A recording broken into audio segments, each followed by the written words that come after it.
This is Franchise Today, brought to you by FRM Solutions, providers of the best-in-class software solutions for franchise relationship management. Franchise Today is your destination for weekly information, conversations, and interviews with accomplished industry leaders, all of whom share best practices for sustainable growth and sensible franchising. Here now, your host, Stan Friedman, to kick off this week's podcast. It's Wednesday, September 9th. I'm Stan Friedman, and this is Franchise Today. I want to open today's episode by again thanking John Tezza for joining us last week. This interview was long overdue with a guy that I've enjoyed knowing and watching grow over the decades since I met him, and my guess is, based on his current trajectory, the next 10 years will be better still for he and those in his orbit at Hand and Stone, as well as the industry at large. Today's interview is with another guy that I believe is tracking toward a bright path ahead as well. Few have heard of him yet, but his current international best-selling book, Franchising Freedom, released this week on Amazon Kindle, and soon to be available in paperback, will change all of that. Peter Daly-Dickson joins us in just a few minutes to talk about the book, which I was proudly invited to contribute to. Our time with Peter today will be spent talking about the book and its 15 contributing co-authors. But, mark my words, Peter's passion, empathy, and intractable determination will see him climb well past this, his initial foray into franchising. Peter is one of those guys who dreams big and envisions possibilities, and then, not knowing how lofty some of his goals might be, he simply puts his head down and executes, transforming those dreams into reality. I wasn't kidding last week when I teased Peter, suggesting that he might make a great franchisor. He's executed against his vision for this book on what I deem to be an aggressive, if not impossible, timeline. But he did it because he could see it, and then because nobody told him he couldn't. Guess what? He got it done. Peter is a fascinating guy, filled with empathy and passion, those things that it takes to succeed in franchising, and he's here to join us in 2 minutes or less when we come back from this break.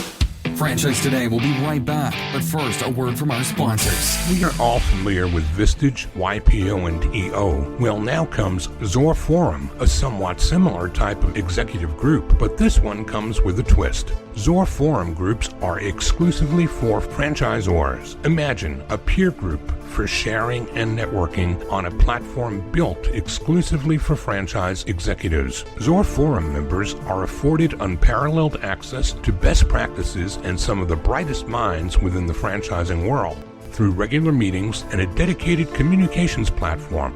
In this post-COVID world, a franchise-specific mastermind or peer group is an endeavor worth making time for. Zor Forum groups of 6 to 10 will bring leaders together that are in similar situations, but with exclusivity in terms of their competitive sets, so that each can openly help others benefit from their respective knowledge, perspective, and experience with no fear of competitive loss. Network, learn, strategize, and remain motivated along your journey. Join a peer group.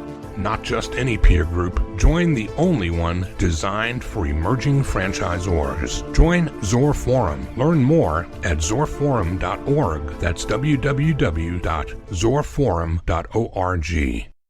Peter Daly-Dickson is the co-founder and CEO of Macanta, a software company in the UK serving startup and emerging franchisor brands. One of his partners was already a best-selling author prior to the start of their joint venture and knew the value of having a book and what it could do for a startup or emerging business. From that knowledge came the idea of taking it a step further and inviting others to join in the creation of a collaborative, multi-author publication, the premise being that more would be better in terms of assuring success, and that with more than fewer stakeholders, a rising tide would lift all ships. Well, Peter was right. The book's been released as an international bestseller on Amazon Kindle, and here to talk about all of this and more is Peter Daly-Dickson.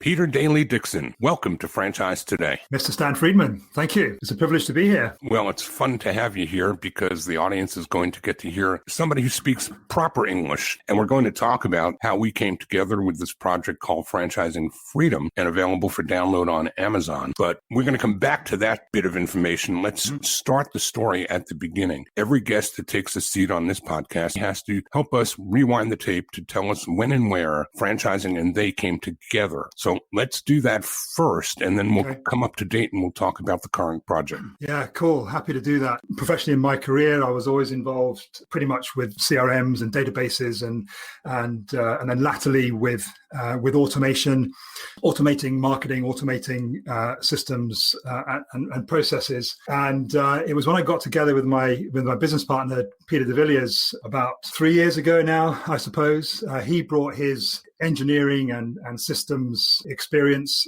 He has a best-selling book on Amazon in his own right.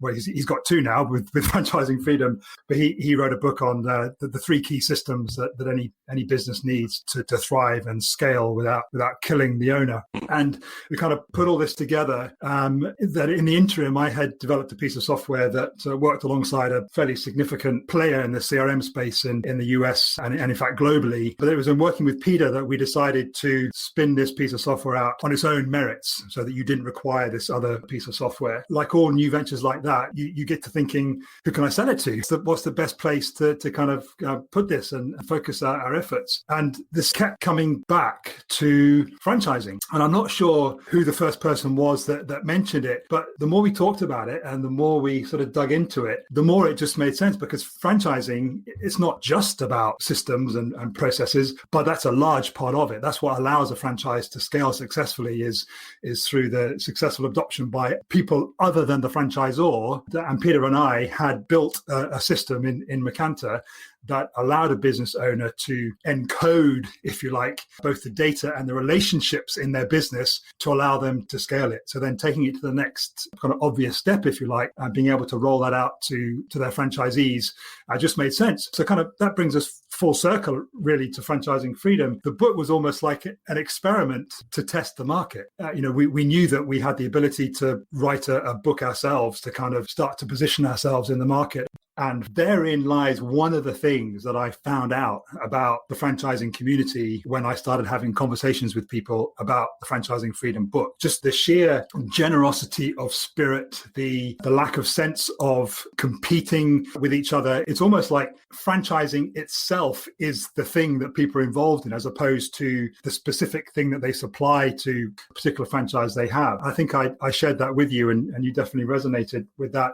It kind of confuses people who get into the franchising space for the first time, who enter from other verticals. They come to an International Franchise Association convention, which is an annual event, and they come thinking that they're going to approach franchising the way they do other verticals that they may transact business in. And they leave all excited by the number of business cards that they've generated. And then people like me come along and tell them, this doesn't work the way other verticals do. And don't get too excited too quickly about that number of business cards you've collected at this conference. It's what you do with those cards between now and months from now, weeks, months, and maybe even a year, that will make a difference between what that card's value brings to you or not. This is no sprint in the world of franchising. We are not a transactional business. This is a relational business. And until people know how much you care, they really don't care how much you know. Absolutely. And, that is a truism in life as it is in business, as it does seem to be really evident and obvious in franchising. And it's really, the point is really well made by Brian Holmes, who's one of the authors and contributors to Franchising Freedom. And he talks about the sense of community and how pretty much all of his closest friends are people that he has met as a result of being involved in franchising. And that just really speaks to the strength and depth and quality of relationships that exist within this community. And to be fair, Stan, and on one level, I hate to keep referring back to a conversation which the listener has not been party to, but the conversation that we had about the book, I just said that I live for connection and relationship. And if you were to speak to anyone that knows me, to ask them to sum me up in one word, they'd say probably connection, just always about looking for connection. Talking about things that we haven't shared with the audience yet, let's go back to the backstory of what today's episode is all about and why you're here. Mm-hmm. So back in July, I get a LinkedIn ping. I think it was a LinkedIn ping from Peter, who was trying to tap into a conversation with me to talk about this book project that was upcoming. And I shared this last week with the audience. I'll I'll recap it here again. I get this contact about a book that's going to be published, and there will be 15 or 20 contributors, each of whom will do a chapter of the book, and then it will all get stitched together into a comprehensive guide or tool from various points of view of authors that consist of attorneys, consultants, brokers, all different points on the compass of franchise relationships and franchise core competencies. I asked Peter what the timeline was for this, and he said 30 days. And I scratched my head and said, wow. Now, there is an ambitious undertaking and an even more ambitious timeline. So I wondered whether this was something that I could actually facilitate and consider doing and participating in for any number of reasons, time being the biggest concern that I had. I remember telling you, Peter, I've got to pass on this. If I can be a resource to you, feel free to tap me again and let me try to be helpful to you. I don't know that I kept an eye on the clock in our conversations, but I know we had lengthy discussions, and they were as much fun for me for the same reason as you. It's all about relationships, and it's all about the people first. So let's go back and talk about how this project even began. Whose idea was Franchising Freedom, and how do you and Andrew Priestley, your cohort in this project, align, and what's the relationship there? Yeah, great question. I will just say though, Stan, hearing you kind of give that little part of history from your perspective, part of me thinking, bloody hell, Peter. Sorry, am I allowed to swear? That's a podcast. You can say worse than that and you're still okay. Okay, good. An R-rated podcast is good. Just hearing it back though, just thinking, man, Peter, you had a bit of audacity really to think that you could do this, let alone the cheekiness to engage with people like Stan and the like. But sometimes, you kind of, when you have an idea, it's about just taking action on it. And that's what I did. It reminds me of a quote that I had through to me the other day. It said, between saying and doing, many a pair of shoes is worn out. From Iris Murdoch. And one of the things that I've learned in business primarily is that the shorter you can make the gap between saying something and doing something, the greater the chance there is of that thing actually being a success. And the other thing that I found to be true is that the more people that have a vested interest and almost a sense of ownership of something happening, again, the better the chance of success. So anyway, just to answer your question more directly, so you've had the backstory of the backstory. So now let's have the backstory of the book. Once my business partners and I, so the business of Macanta is myself, Peter de Villiers, and his brother Jean. Once we decided that we did want to focus our efforts, if you like, on franchising, we thought, well, how do we kind of position ourselves? How do we, start to be seen in this world? I think I said earlier that Peter, my business partner, has published a book on Amazon, so he knows about that process. And we thought, well, writing a book, being an author, is quite a significant step towards being seen as an authority. So we could do that. We could put together a book on our take on, what's involved in automating systems in a franchise. Being Peter, that's probably what he would have done. But because I'm in the mix as well, and because of my focus and desire for connection, why don't we see if we can get other people involved book as well? And it was at that point that Peter said, well, why don't we have a chat with Andrew? Because Andrew is a friend of Peter's. Andrew has a very successful business coaching practice, and Peter and Jean, in a previous iteration of their business lives, had been coached by Andrew, and Peter knew that Andrew had quite a few books on Amazon. So we went to him just to talk about the idea, and he said, I have a publishing company, don't you, that specializes in multi-author books. And my jaws kind of hit the floor, and that's kind of a real sort of iteration and affirmation of a lesson, both for myself and hopefully for the listeners hearing, is that when you have an idea and you're thinking about bringing something to the world, talk to people about it. Don't hold it in, because it's when you talk to people about your idea that you find doors opening that you didn't even know there was a doorway. So Andrew very, very quickly saw the potential both in the subject matter and the opportunity for us to connect with people like you, Stan, and all the other people that have ended up in the book.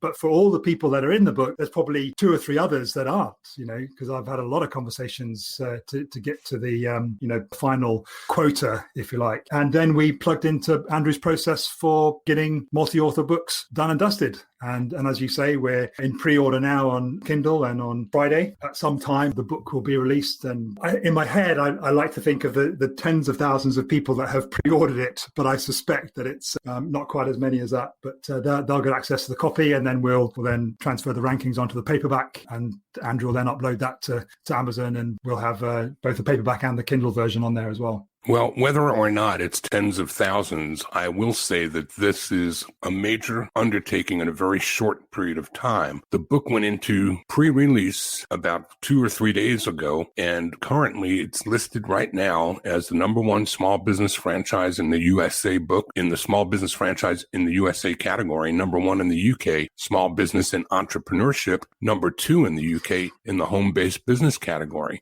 Wow. So whatever the number be, 10,000s or more or less, the numbers that I look at are the ones that say 1, 2.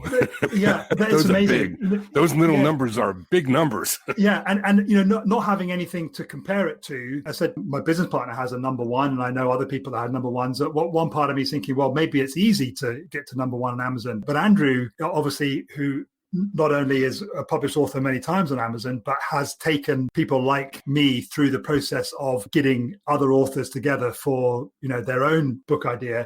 He said, listen, Peter, I'll be straight with you. I'd have been happy with a top 100. So top 50, brilliant. Top 20, amazing. The fact that you've got, when we had this conversation, I think we were currently only #3. He said to get in the top 3, that is astounding. He said, please do not underestimate what's involved to get there. So yeah, I'm absolutely thrilled to bits. And yes, it was an ambitious undertaking, but sometimes when you're ignorant of something, you don't really know what's involved. You kind of just get on and do it.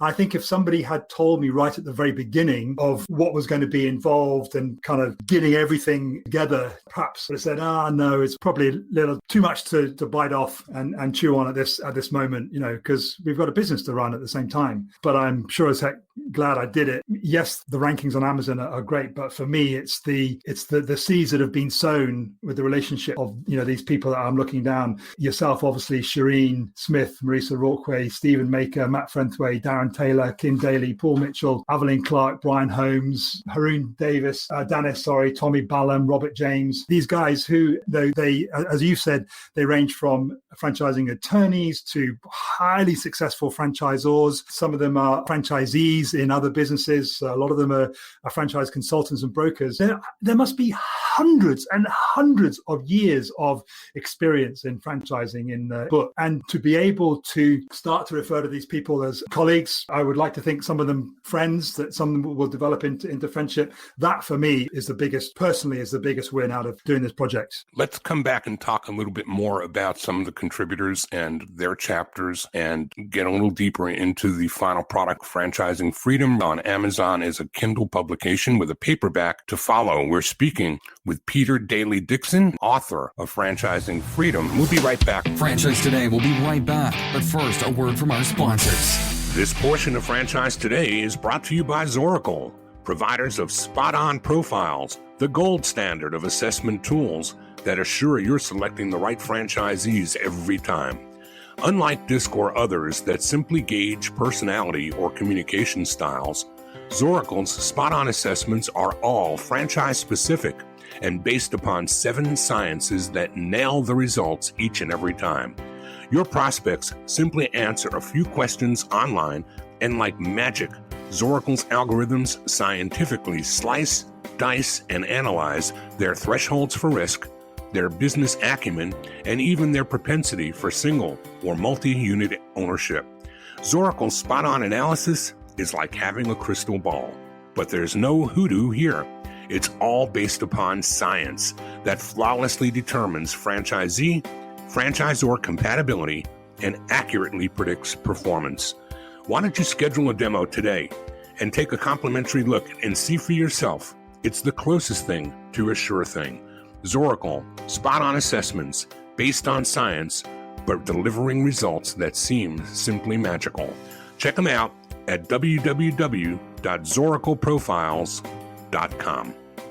And we are back to continue the conversation with Peter Daly-Dickson about Franchising Freedom on Amazon as a Kindle publication. Peter, it's great having you here as my guest today. Later today, I get to appear on Brian Holmes' podcast, which As you mentioned earlier in this broadcast, we talked about the closeness of franchising. And the reality is that every day where I think I've been in this business long enough to know everybody who is in this business, it kind of slaps me in the side of my head sometimes when I learn that there's a guy like Brian doing what he's doing, also a podcaster in the franchising space. And I don't think he and I know each other yet. Wow. And we're going to rectify that later today. That's brilliant. So I want to spend a few minutes talking about those that you've rounded up. And by the way, I want to tell the audience that while I passed on your original opportunity, your original invitation to contribute a chapter to the book, because I just didn't think I could. In that timeline, I had too much on my plate. But I was honored to have you circle back and invite me to have a quick read of the galley and see if I was interested in authoring the foreword to the book, which to me was a real honor. And it took a lot less effort and energy for me to give the book a read and then think about what I would say about it than it would have been to think about what I'm going to say in a whole chapter. I would have needed a month to think that through, much less write it. So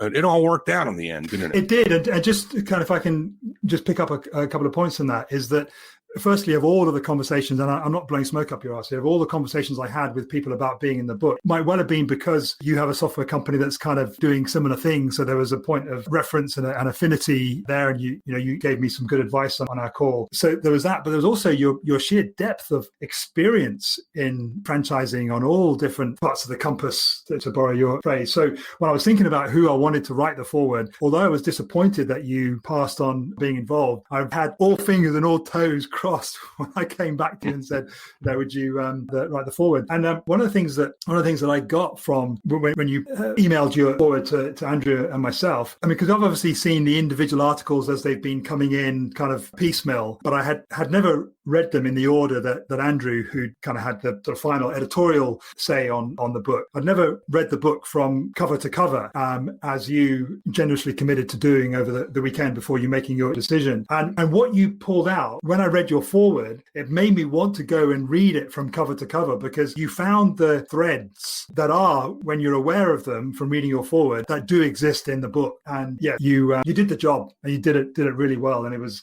you wrote about passion and empathy, just the number of times that those words and the sentiment behind those words, when you're aware of them up front, you recognize are in there all the way through. To the point you made earlier, Peter, about franchising being about systems and tools that provide ways to implement systems, it is about that. But there's nothing about franchising that screams any louder than relationship and relationship management, and passion and empathy are threads that any brand, no matter what its concept, if it's going to scale for sustainable growth and be a long-time player, be a marathon player, not a sprinter, those two things are deeply ensconced in the culture of that business. And culture is a lot harder to see than the CRM or the tools and the systems. Amen. You can't live in franchising without a positive and solid culture. Mm-hmm. And those are built on passion and empathy.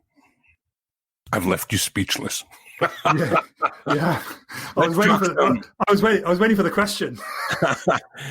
No, it doesn't always work that way on this podcast, Peter. I want to talk about the authors and spend a little time pulling out some of the pieces of the puzzle, if you would, that will entice some that are listening to want to read this book. So, well, I don't want to. To be fair, though, I don't want to pull out too much. No, I get that. I want people, as soon as they've heard this, just to go to Amazon and order their copy. Well, I mean, but we've got authors on 3 continents, correct? Yeah. Yes, we do. Yeah, US, UK, and Australia. Multi-disciplines. So just give a little bit. Yeah, so we've got a couple of attorneys, as you call them, lawyers, as we call them in the UK. In the book, one is a specialist on IP and protecting your intellectual property from a brand perspective. That's Shireen Smith. Marissa Walkway, she's a very, very highly experienced franchise attorney based out of New Jersey. I loved her approach to her article because it's titled Inside the Mind of the Prospective Franchisee, How Franchisors Can Show That They're One of the Good Guys, one of the good ones. And it's helping, because Marissa works with both franchisors and franchisees, her contribution to the book is, hey, franchisors, you know that you've got a great business and you've built your franchise out of it, but just stop for a moment, because you might have forgotten, if you've ever thought about it, what's actually going on in the mind of a brand new prospective franchisee who's thinking about investing in your franchise. That's just all about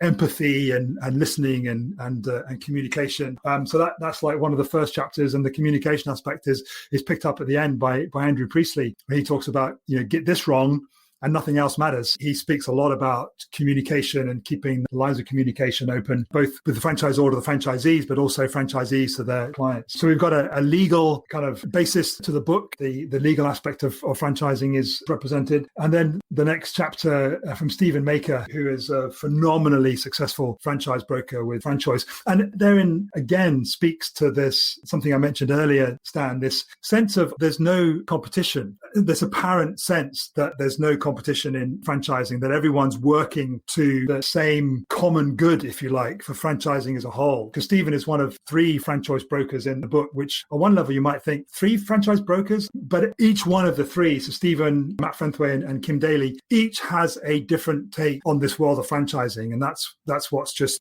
so exciting to see. I mentioned Matt, Darren Taylor, again, very, very successful franchisor. He's gone from being a franchisee of a garden-based business in the UK to then buying the franchise off the franchisor, to then acquiring a couple of other man and van type franchises, to very soon, if not already, taking a holding company public on the stock market, holding all of those franchise brands. So that's the story there of, if there's anyone listening to this podcast thinking about franchising the business or started down the journey, reading Darren's story about starting out really just to, he talks about, I just wanted a job for myself and to kind of add a little bit more to my wife's landscaping business. Certainly to have achieved all that as a fantastic story. I can carry on. I kind of feel like I'm rambling a bit, but Paul Mitchell, he's kind of a bit like the UK equivalent of you, Stan.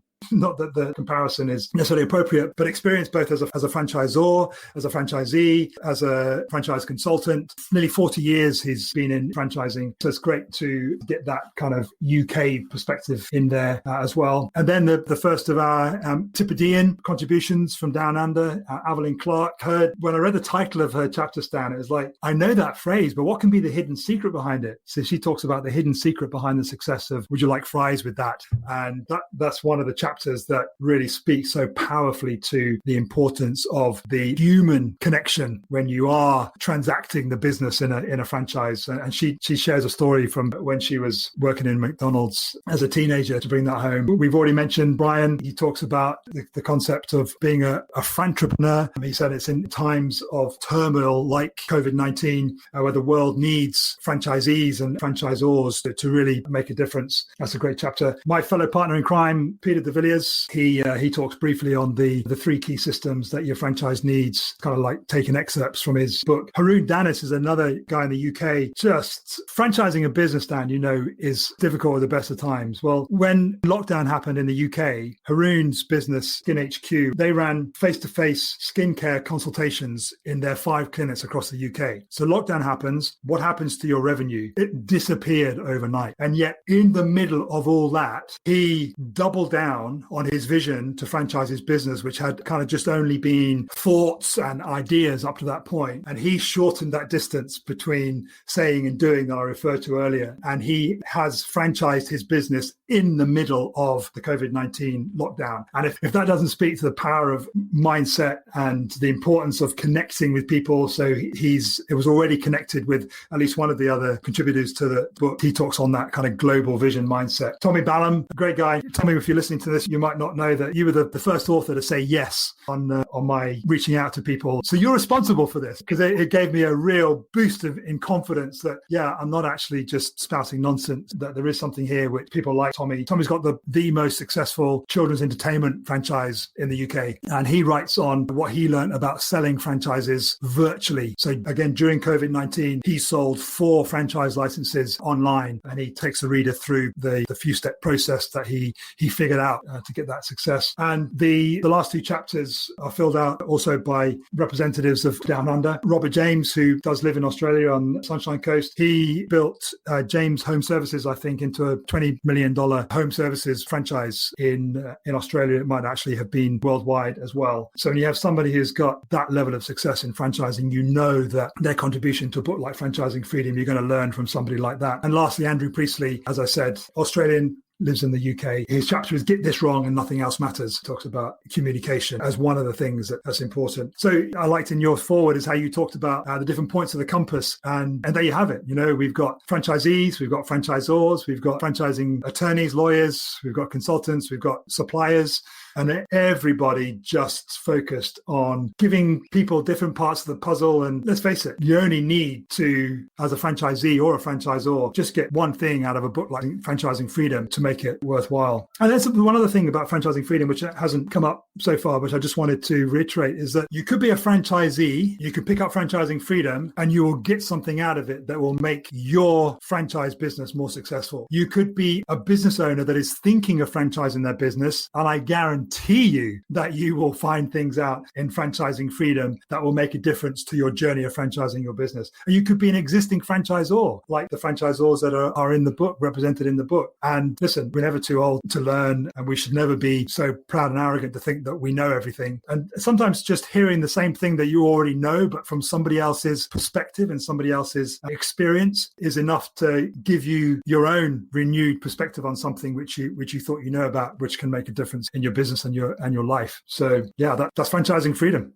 Peter, we give plenty of material to prospective franchisees to learn about our businesses before we can invite them to participate and become franchisees. The governments make certain that we give them plenty of material to read by virtue of disclosure documents and heavy reading that they do need lawyers to help them make sense of. That's why I love this book, because this book becomes, beside the documentation that the government dictates, it becomes a really practical, common sense tool to help guide and navigate the reader through the course of learning more about franchising, and to your point, from whatever their perspective may be. Usually at this point, I'm asking my guests to provide contact info for those that may be interested in communicating with them further, but we're not going to do that today. They're going to have to buy the book to find out how to get in touch with you and talk further. I think if there's one thing that you've demonstrated as the author, as the person who is the ringleader here that's put all of this together, your passion and empathy are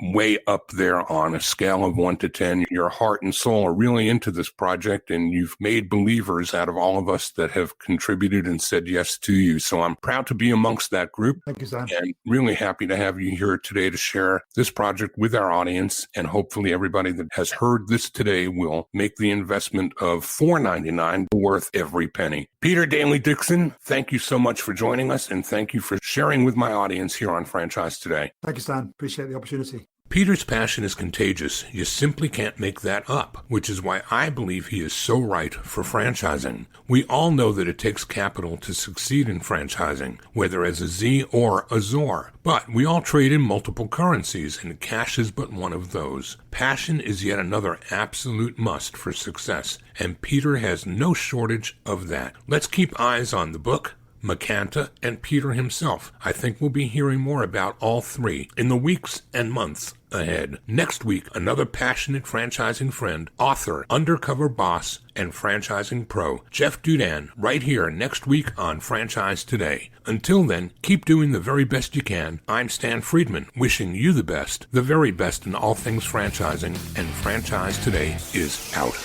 Franchise Today is a production of FRM Solutions, providing best-in-class CRM tools to empower relationships with prospective and existing franchisees. No excuses, just solutions. Find them online at frmsolutions.com. Join Stan every Wednesday at noon Eastern for another live episode of Franchise Today. Or, as always, download episodes on demand at blogtalkradio.com or iTunes.